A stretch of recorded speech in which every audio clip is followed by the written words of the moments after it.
लेकिन क्या हुआ कि स्टेज पर देखिए हमें पता होता है कि हम जीत रहे हैं या हार रहे हैं, और मैं डैम श्योर थी कि मैं ये शो जीत गई हूँ। मतलब मेरी परफॉर्मेंस दी बेस्ट थी मेरे लिए भी, और मुझे दिख रहा था कि पब्लिक वहां पे मेरे लिए चिल्ला रही थी कि यही विनर है, यही विनर है, और मुझे लग गया था कि मैं शो जीत चुकी हूँ, क्योंकि मुझे खुद को पता था कि मेरी परफॉर्मेंस बहुत अच्छी है।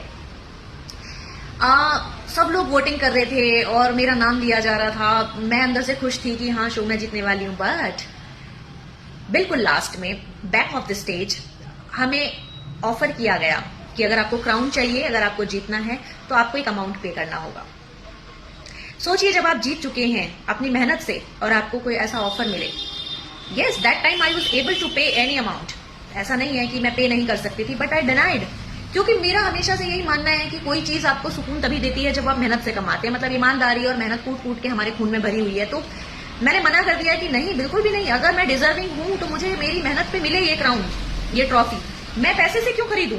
मेरे लिए तो पूरी जनता यहाँ पर वोटिंग कर रही है और मुझे भी पता है कि मैं जीत की हकदार हूं, तो मैं पैसा क्यों दूं? और अगर मैं जीत की हकदार नहीं भी होंगी तो मैं पैसा लेके क्यों जीतूं?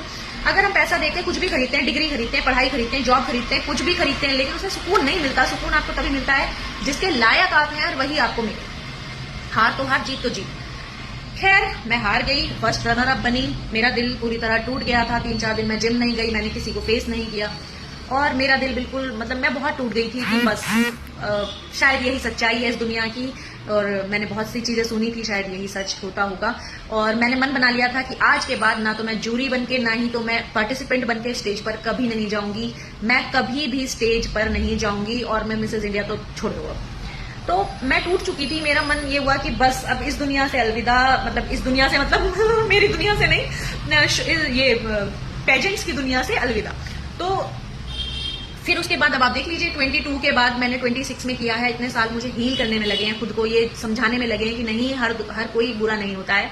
तो ये मेरा एक्सपीरियंस बहुत खराब रहा था, इसलिए मैंने अपनी सोशल मीडिया पे भी उसको इतना ज्यादा पोस्ट किया नहीं, क्योंकि मैं जो अगर मैं कुछ किसी चीज के लिए डिजर्विंग नहीं हूं और वो मुझे नहीं मिल रहा तो मैं उसको बहुत खुशी खुशी एक्सेप्ट कर लेती हूँ उस फेलियर को। लेकिन जहां मैं डिजर्विंग हूं और वहां मुझे वो चीज ना मिले तो वो मुझसे एक्सेप्ट जल्दी से नहीं हो पाता है, किसी से भी नहीं हो पाता है। तो मैं टूट गई थी उस टाइम।